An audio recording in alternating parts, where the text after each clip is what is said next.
Alors, est-ce que ça marche bien? Oui. Bonjour, bonjour, bonjour, bonjour. Alors, je... en ce moment, les lives, je pense que c'est comme pour tout le monde, hein, ça va être un peu plus difficile à organiser. Enfin, oui et non. Disons que je profite des moments où mes enfants sont sortis pour faire les lives, pour être le plus au calme possible. Donc, c'est des moments un petit peu pris à droite à gauche pour pouvoir faire ce que j'ai à faire. Et du coup, j'avais un peu envie de partager ça avec vous parce que je sais qu'il y a beaucoup de parents qui se disent: oh là là, ça y est, les écoles sont fermées, c'est l'horreur et tout. Oui, c'est vrai que clairement, pour travailler avec les enfants à la maison, c'est compliqué. Il n'y a pas de mystère. Moi, aujourd'hui, j'avais que ma dernière qui a 4 ans à la maison. Et autant ce matin, en fait, on s'est réparti la journée avec mon mari. Et autant ce matin, j'étais à peu près au calme. Bon, elle est venue deux, trois fois pendant que je faisais des coachings. Mais j'ai réussi à faire des choses un peu au calme. Et puis il y a des moments où elle joue toute seule. Et il y a d'autres moments où c'est pas possible. Et moi, ce qui m'aide énormément là-dedans, déjà, c'est tout le travail que j'ai fait sur moi, toute la conscience que j'ai de ce qui se passe pour mes enfants, qui m'aide en fait à pas me sentir attaquée. Et ça, c'est quelque chose qui a vraiment fait toute la différence pour moi. C'est que il y a des moments dans la vie d'un parent où certains comportements des enfants, on a l'impression que c'est contre nous. On est tout le temps en train de dire des phrases genre pourquoi il me fait ça, pourquoi elle me fait encore une colère, voilà, après tout ce que j'ai fait pour lui. Enfin, on a quand même cette impulsion en fait, parce que ça vient spontanément, de ressentir les choses contre nous. Comme si notre enfant, il faisait exprès pour nous déranger, pour nous énerver, pour nous rendre fous. Et, euh, et c'est vrai que parfois c'est vraiment l'impression qu'on a, parce que quand on est fatigué, qu'on dit à notre enfant écoute, je suis fatigué ce soir, j'ai besoin de calme, et que juste après, il fait un bruit pas possible, en fait, on se dit il le fait exprès. On a vraiment l'impression qu'ils le font exprès contre nous. Et non, en fait, il y a tellement de choses à comprendre sur ce qui se passe pour l'enfant, sur pourquoi il se comporte comme ça, sur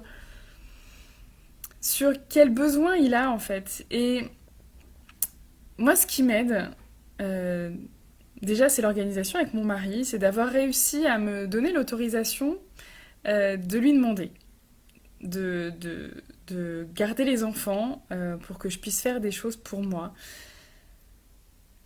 Même quand lui, on va dire que lui, il a un travail plus standard, hein, il est salarié, donc forcément, il a des horaires de travail, il a des réunions. Donc c'est comme si lui, c'était plus légitime en fait, qu'il ait du temps pour lui, pour travailler au calme, et que moi, comme je suis mon propre patron, hormis les moments où j'ai des réunions ou des coachings avec mes clientes, en dehors de ces moments-là, bah oui, je peux m'occuper des enfants. Sauf que pendant que je m'occupe des enfants, bah, je m'occupe pas de mon entreprise, je m'occupe pas de faire tout ce qu'il y a à côté de mes coachings, parce qu'il n'y a pas que pendant que je suis en train de faire des coachings que je travaille, hein, il y a tout ce que je suis en train de préparer là je suis en train de refaire, enfin de refaire, d'améliorer encore toute l'interface pour les membres du programme Nouveau Regard, parce qu'il y a toute une plateforme de vidéos et je suis en train de rajouter plein de trucs, donc c'est top, j'adore ce que je suis en train de faire, mais j'ai besoin de temps pour ça. J'ai besoin de temps où je peux me concentrer, et forcément, comme ce temps-là, il n'est pas cadré, j'ai pas de patron derrière moi qui va me demander à avoir fini ce travail-là pour telle date. Et du coup, avant, j'avais tendance à mettre un peu mon travail de côté, en me disant, ben voilà, que moi, ça peut attendre, que moi, je peux passer après les autres. Et c'est quelque chose d'assez profond en fait, quand on parle de notre temps de travail, on parle de qui s'arrête pour garder les enfants quand il y en a un qui est malade, quand il y a les écoles qui sont fermées, qui est-ce qui les emmène chez le médecin, qui est-ce qui fait ci, qui est-ce qui fait ça, mais parfois on a tendance à faire les choses alors que c'est trop pour nous, alors qu'on a autre chose qui est important pour nous, mais on se fait passer après. Et ça, c'est pas ok. En fait, bien évidemment qu'on a des responsabilités envers nos enfants, mais quand on est en couple, qu'on vit en couple, et même quand on vit plus en couple, il se trouve que les enfants, en général, on les fait à deux. Donc oui, il y a des cas, il y a des mamans qui sont toutes seules, des papas qui sont tout seuls, et là, c'est encore différent. Encore que, on peut aussi compter sur des amis, de la famille. Alors, c'est sûr qu'en ce moment, c'est plus compliqué, mais on peut toujours utiliser le réseau, en fait. On peut utiliser d'autres parents qui peuvent peut-être nous aider. Alors, évidemment, là, c'est pas le but de faire des gardes communes, mais quand il y a des allers-retours à l'école, des choses comme ça, en fait, on a tendance à ne pas utiliser les ressources qui sont à notre disposition parce que on se fait passer en second plan, voire en troisième plan, voire même on est tellement en arrière-plan qu'on s'oublie. Et moi, ce que j'ai appris ces derniers temps, c'est vraiment à me remettre à ma juste place. Et donc, oui, il y a des moments où je fais passer mes enfants avant moi. Parce que c'est important pour moi, parce que une de mes valeurs fondamentales, c'est le bien-être de mes enfants et de ma famille. Et en même temps, il y a des moments où je dis stop, je dis non, parce que j'ai besoin, moi aussi, de me réaliser. Et c'est hyper important parce que plus je prends ce temps pour moi, et plus je peux, après, être vraiment disponible et être vraiment bien avec mes enfants. Là, cet après-midi, clairement, j'ai pas pu travailler. J'ai fait des puzzles avec ma fille de 4 ans. J'ai joué avec des Sylvanianes. Ok. Mais du coup, là, j'ai demandé à mon mari d'aller chercher les grands et de l'emmener pour pouvoir, même si ça l'arrangeait pas, même s'il a un peu râlé. Mais moi, du coup, j'ai ce temps-là pour faire mon live et je sais qu'après, quand les enfants seront là, je vais pouvoir un peu plus, ils vont passer un peu plus de temps ensemble parce qu'ils jouent beaucoup ensemble. Et du coup, je vais avoir plus de temps pour travailler sur moi. Sur moi, c'est marrant, tiens. Enfin, pour moi en tout cas. Et c'est quelque chose qui est très important en fait. Parce que il y a des moments où nos enfants ne peuvent pas attendre. Ils ont besoin de passer des moments avec nous, de se recharger avec nous. Et si on fonctionne à l'envers en se disant allez, tu restes sage, tu joues sagement pendant 1 heure, 2 heures et ensuite je viendrai m'occuper de toi. Mais parfois ils en sont juste pas capables en fait. Parce que leur réservoir est vide, parce qu'ils ont besoin d'abord de se ressourcer auprès de nous, de passer un peu de temps avec nous, avant de pouvoir passer du temps en autonomie. Et donc oui, quand on travaille avec nos enfants à la maison, il y a un moment où on a besoin de s'adapter aussi à leur rythme, de changer de rythme et d'arrêter de se dire que on va travailler comme quand ils sont pas là. C'est pas possible. Ou alors, quand on essaye de faire ça, ce qui se passe, c'est qu'on est tous en tension parce que euh, on se fixe des objectifs irréalisables et du coup on s'énerve contre nous parce qu'on n'arrive pas à faire ce qu'on a à faire et contre eux parce qu'ils nous empêchent de le faire. Donc oui, c'est compliqué de travailler avec les enfants à la maison. Je pense qu'il n'y a pas de recette magique. Par contre, il y a des choses à comprendre à la fois sur ce qui se passe pour eux et ce qui se passe pour nous. Et moi, je suis vraiment beaucoup plus sereine parce que comme j'ai fait... Alors bonjour Sabrina et bonjour les conseils de Vanessa. Euh, comme j'ai fait tout ce travail sur moi, sur sur ce qui m'activait vraiment en fait, qu'est-ce qui m'énerve autant parce que quand ma fille me demande de faire un puzzle avec elle, j'ai aucune raison que ça m'énerve en fait. On est d'accord, il n'y a rien d'énervant là-dedans.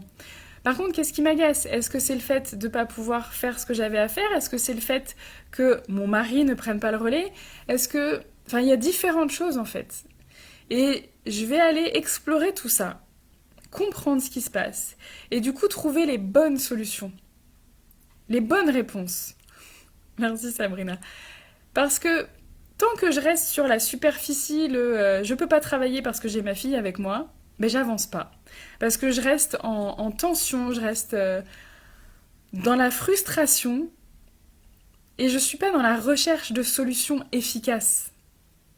Alors que si j'arrive à comprendre, ok, qu'est-ce qui se passe pour elle? Qu'est-ce qui fait que là maintenant, elle peut pas passer du temps toute seule? Qu'est-ce qui fait que là maintenant, ça m'agace autant? Parce qu'on est d'accord qu'il y a des moments où on est beaucoup plus calme que d'autres. C'est pas que ce qui se passe dans notre environnement qui nous rend aussi énervés.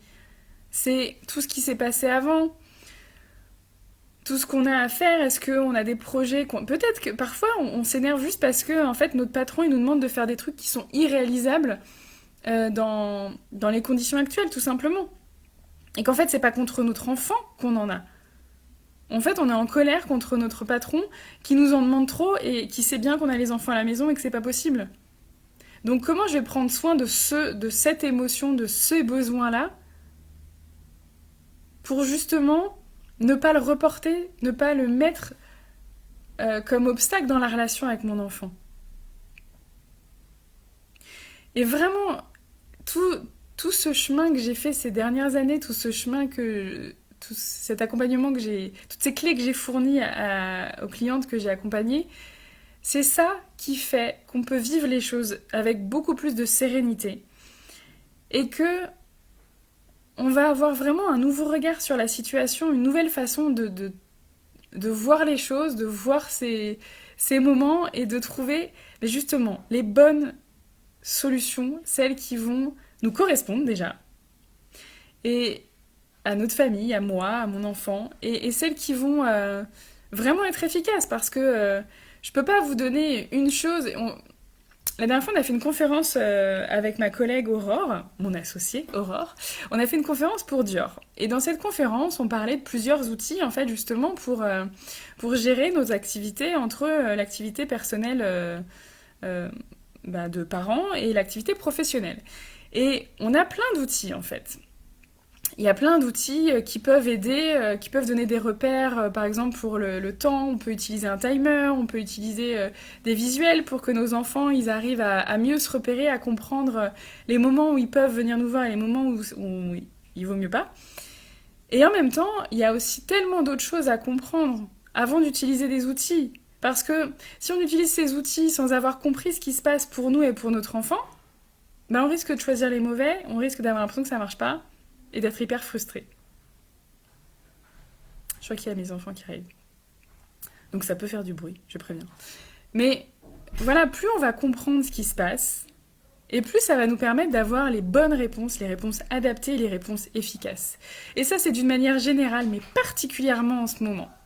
Et je pense qu'on va vivre, encore une fois, une période avec les écoles fermées et tout ça, particulièrement délicate, en fait, pour tous les parents qui vont travailler à la maison ou pas, hein, parce que même quand on travaille pas à la maison, d'être obligé de se transformer en prof, alors que clairement, on n'est pas... on n'est pas formé pour faire l'école à nos enfants. Enfin, même les enseignants, faire la classe à leurs propres enfants, c'est compliqué. Et donc, on traverse des moments compliqués, en fait, à gérer. Donc, on a besoin d'autant plus de ressources, d'autant plus de connaissances de soi-même et de nos enfants pour pouvoir s'adapter à tout ça. Et donc, moi, je pense que c'est vraiment le moment idéal pour entamer ce changement, en fait. Pour entamer un processus de transformation de nos vies et de faire ok là, on traverse des moments compliqués, comment je fais pour faire en sorte que ça m'apporte et que ce soit quelque chose de positif pour le reste de ma vie? Comment je fais pour transformer ces contraintes en quelque chose de magique pour la suite? Bonjour au bonheur des enfants. Et vraiment, je pense que oui, on vit des situations compliquées. C'est compliqué en ce moment. Enfin, on a tous besoin de s'adapter. Et en même temps, si on se disait, ok, ce que je vis là, c'est compliqué, mais c'est peut-être le moment pour moi de comprendre des choses. C'est peut-être justement le moment pour moi d'aller travailler sur ça, sur quelle est ma relation avec mes enfants, comment je peux faire pour vivre une relation la plus épanouie possible et faire en sorte que ces moments de passer ensemble pendant ces semaines, pendant tout ce temps où il n'y aura pas école, comment je vais faire pour que ce soit des moments chouettes, pour que j'en garde des bons souvenirs, pour que ce soit pas juste des cris, des tensions toute la journée et qu'on passe la journée à voilà, à s'engueuler, à s'énerver parce que personne n'arrive à faire ce qu'il a envie. Et je pense que c'est vraiment quelque chose qui peut faire toute la différence. De se dire, ok, maintenant je vais me donner tous les moyens pour que ma relation avec mes enfants soit extraordinaire, quel que soit ce qui se passe autour de moi. Pour que ce que je vis tous les jours soit chouette et me fasse grandir, quel que soit ce qui se passe autour de moi. Et je pense que s'il y a quelque chose qu'on peut retenir des périodes qu'on traverse ces derniers temps, de cette crise sanitaire, de tout ce qui se passe, c'est que on ne sait pas ce qui se passe autour de nous, ce qui va se passer. On ne peut pas gérer tout ça. On n'a aucun pouvoir sur ce qui se passe autour de nous. Alors oui, on a du pouvoir sur certaines choses, on est d'accord. Mais on n'a pas de pouvoir sur l'évolution de ce virus, sur le fait qu'il y ait de nouveaux virus qui apparaissent, sur le fait qu'il y ait des variants. Tout ça, nous, on n'y peut rien en fait, à notre petite échelle. Évidemment qu'il y a plein de choses qu'on peut faire, nous. C'est-à-dire qu'on peut faire plein de choses, faire attention à ce qu'on mange, à faire attention à notre propre état de santé, justement pour avoir des bonnes défenses immunitaires et attraper moins de maladies. On peut faire attention à notre consommation pour pas polluer, pour être plus responsable. Évidemment qu'il y a plein de choses à faire. Mais on peut pas impacter sur ce qui se passe dans le monde entier. Pas à notre échelle individuelle. Chacun, mis bout à bout, ça va impacter le monde. Mais c'est pas, on peut pas, on dirige pas notre environnement. Par contre, on se dirige nous. On dirige notre façon de le vivre. On dirige notre contribution au monde. Et ça fait toute la différence. Et vraiment, ce qu'on a vécu, c'est ce qu'on vit depuis 1 an, ça nous montre que l'important, c'est ce qui se passe maintenant, c'est ce qui se passe dans notre vie, c'est ce qu'on en fait nous. Parce que si t'attends que ça vienne de l'extérieur, ben, tu risques de passer à côté d'énormément de choses et de rater beaucoup de choses. Et des moments merveilleux. Voilà, et puis alors dernière petite chose que je voulais dire, c'est que donc dans les prochaines semaines, je vais faire des lives avec des invités. Donc j'ai déjà prévu les 2 premiers, donc le 6 avril, ce sera sur Facebook avec Aurélie Laumont, qui est une coach parentale qui est formée à la même école que moi, à l'école d'Isabelle Fioza.